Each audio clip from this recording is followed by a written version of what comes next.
লোকসভা নির্বাচনে পশ্চিমবঙ্গে কত আসন পাবে তৃণমূল, কত পাবে বিজেপি? সবকিছু ঠিকঠাক থাকলে আগামী কয়েকদিনের মধ্যেই 2024 সালের লোকসভা নির্বাচনের দিনক্ষণ ঘোষণা হয়ে যাবে। তবে এই দিনক্ষণ ঘোষণা হওয়ার আগে ইতিমধ্যেই দেশের শাসক দল বিজেপি এবং বিরোধী রাজনৈতিক দলগুলি জল মাপতে শুরু করেছে। রাজনৈতিক দলগুলির পাশাপাশি সমীক্ষায় অংশগ্রহণ করা বিভিন্ন সংস্থাও জল মাপছে। লোকসভা নির্বাচনের আগে বিজেপির কাছে সবচেয়ে বড় ইস্যু হলো রাম মন্দির থেকে হিন্দুত্ব।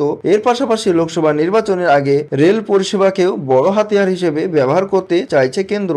একইভাবে বিভিন্ন প্রকল্পের মধ্য দিয়েও সাধারণ মানুষের আরো অনেক কাছাকাছি পৌঁছে যেতে চাইছে তারা। অন্যদিকে সরকারি বিভিন্ন প্রকল্পের মাধ্যমে পশ্চিমবঙ্গের শাসক দল তৃণমূলও নিজেদের আসর ধরে রাখার চেষ্টা চালাচ্ছে। এই সব পরিস্থিতিতে আগামী লোকসভা নির্বাচনে পশ্চিমবঙ্গে কত আসন পাবে তৃণমূল আর কত আসন পাবে বিজেপি, চলুন দেখে নেওয়া যাক। যদি এখনই লোকসভা নির্বাচন হয় তাহলে বাংলায় কত আসন পাবে তৃণমূল এবং কত আসন পাবে বিজেপি তা নিয়ে ম্যাটিড এনসি একটি সমীক্ষা চালিয়েছে। যদিও এই সমীক্ষা চালানো হয়েছে পশ্চিমবঙ্গের অন্তর্বর্তী বাজেটের আগে। অন্তর্বর্তী বাজেটে পশ্চিমবঙ্গ রাজ্য সরকার সাধারণ মানুষদের জন্য নতুন নতুন প্রকল্পের ঘোষণা করেছে। এছাড়াও অন্যান্য যে সকল প্রকল্প চালু রয়েছে সেগুলির ভাতা বৃদ্ধির ঘোষণা করেছে। সুতরাং এর প্রভাব লোকসভা ভোটে পড়বে বলে মনে করা হচ্ছে রাজনৈতিক বিশেষজ্ঞদের বড় অংশের মতে। এই সংস্থার তরফ থেকে যে সমীক্ষা করা হয়েছে সেই সমীক্ষায় দেখা যাচ্ছে এখনই লোকসভা নির্বাচন হলে বাংলায় 42টি আসনের মধ্যে তৃণমূল পাবে 26টি।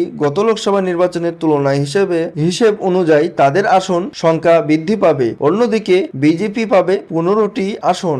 গত লোকসভা নির্বাচনের তুলনায় তাদের আসন সংখ্যা কমবে। এর পাশাপাশি বাম কংগ্রেস যৌথভাবে প্রতিদ্বন্দ্বিতা করলে তারা একটি আসন পাবে। এখন যদি কে কত শতাংশ ভোট পাবে সেই দিকে নজর রাখা যায় তাহলে দেখা যাবে তৃণমূলের ঝুলিতে যাবে 42.6% ভোট, বিজেপির ঝুলিতে যাবে 41.05% ভোট। এই ভোট শেয়ারিং দেখলে স্পষ্ট দুই রাজনৈতিক দলের মধ্যে ভোট শেয়ারিং এর পার্থক্য যত সামান্য থাকবে। অন্যদিকে বাম ও কংগ্রেস 11.09% ভোট পাবে এবং অন্যান্যরা পাবে 4% ভোট। তো বন্ধুরা, আমাদের এই রাজনৈতিক বিষয়ে ভিডিওর খবর দেখতে গেলে আমাদের এই চ্যানেলটিকে সাবস্ক্রাইব করে বেল আইকনটি বাজিয়ে লাইক শেয়ার কমেন্ট করতে ভুলবেন না। তো ধন্যবাদ সবাইকে খবরটি মনোযোগ দিয়ে শোনার জন্য।